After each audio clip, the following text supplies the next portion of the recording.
දවසෙත් අපි බලමු දෙවියන් වහන්සේගේ වචනය බලන්නට යනවා. සහෝදර සහෝදරයේ ජීවනය කියලා කියන්නේ පුදුම ලස්සන දෙයක්.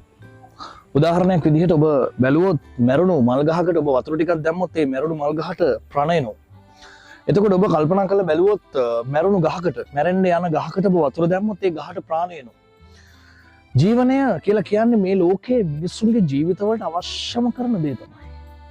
ඔබ දන්නවද මේ පොළොවේදී ඔබ ජීවත් වෙන්නේ දෙවි කෙනෙක් වගේ. මේ ලෝකේ දෙවියන්ව මිනිස්සුන්ව හොයාගන්නේ නැහැ. මේ ලෝකේ මිනිස්සුන්ව දෙවියන්ව පේන්නේ නැහැ. එහෙනම් දෙවියන්ව ලබා ගන්නා ඔබ, දෙවියන්ව ලබාගත් ඔබ, දෙවියන්ව එකතු කරගත් ඔබ ගොඩක් වාසනාවන්තයි.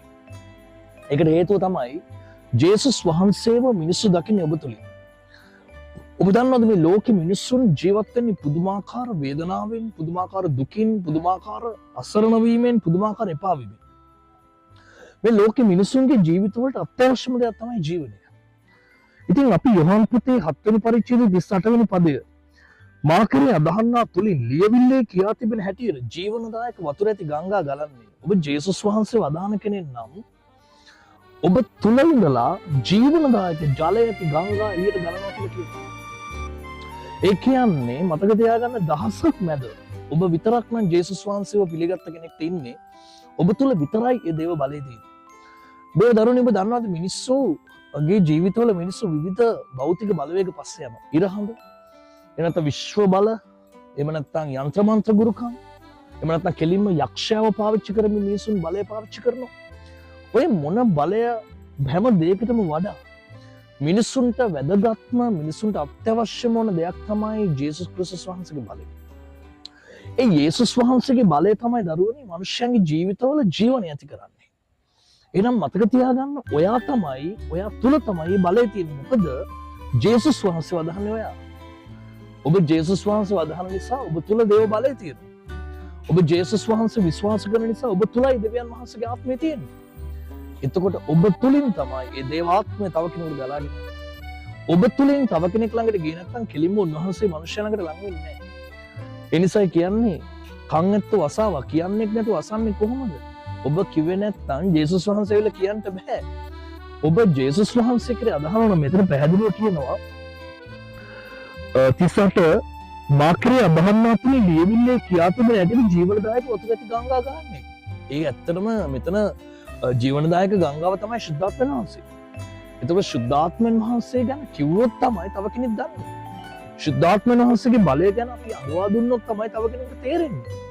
ශුද්ධාත්මයන් වහන්සේ ගැන කිව්වොත් තමයි තව කෙනෙකුට වැටහෙන්නේ. ඒ නිසා ශුද්ධාත්මයන් වහන්සේ ගැන අපි කියද්දි තමයි උන්වහන්සේ ගැන තව කෙනෙකුට යන්නේ.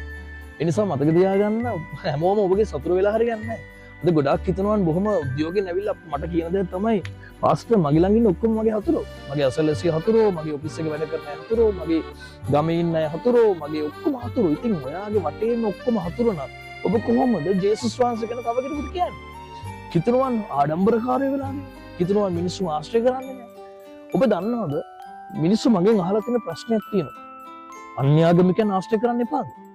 අන්‍යාගමයන් එක්ක එකට කැම කන්න එපාද? මම පැහැදිලිව එකක් කියනවා. අපිට ගෞරවය සහ නමස්කාරය කියන වචන දෙකක්. ඕනම ආගමකට, ඕනම ලක්ති මාර්ගයකට, ඕනම සංස්කෘතියකට, ඕනම භාෂාවකට අපිට ගරු කරන්න පුළුවන්. ගරු කරනවා කියන එක තේරුම අගෞරව කරන්නේ නැහැ කියන. නමුත් නමස්කාර කරන්න විතරයි අපිට බැරි. නමස්කාරය කියන එක තේරුම එකම දෙවියන් වහන්සේ. එකම දෙවියන් වහන්සේ කියන අර්ථය. ඒ කියන්නේ මාව සෑදුවා වූ,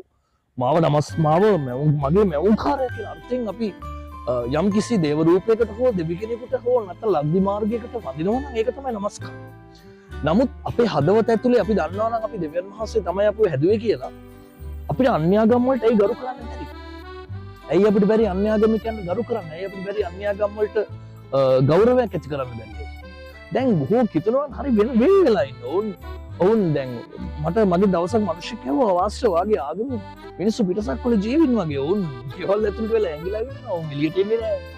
ඔවුන් කතා බහ කරන්නේ නැහැ. අපේ ආගමේ උත්සවයක් තිබුත් ඒවට සම්බන්ධ වෙන්නේ නැහැ. මල ගෙදරකට එන්නේ නැහැ. දාන ගෙදරකට එන්නේ නැහැ. ඉතින් මම දන්නේ නැහැ ඇයි කිතුණුවන් දාන ගෙදරකට මල ගෙදරකට යන්නේ නැති කියලා. එහෙම ප්‍රශ්නයක් නැහැ. මේ ගොඩක් කිසිම දෙයක් දන්නේ නැති මිනිස්සු ඔබට දාලා තියෙන නීති රීති. ඕනම තැනක යන්න පුළුවන්. හැබැයි එකක් ඔබ නමස්කාර කළ යුතු දෙවියන් වහන්සේට විතරයි. ඉතින් ඔබට අකමැති නම් ආගමික කතාවත් වලින් ඈත් වෙලා ඉන්න එක ප්‍රශ්නයක් නෑ. කවුරුත් ඔබට කියන්නේ ආගමික කතාවත් බලෙන් කරන්න කියලා. වෙලා තින් නමුත් සහජීවණයෙන් වැඩ කරන්න බැරිද?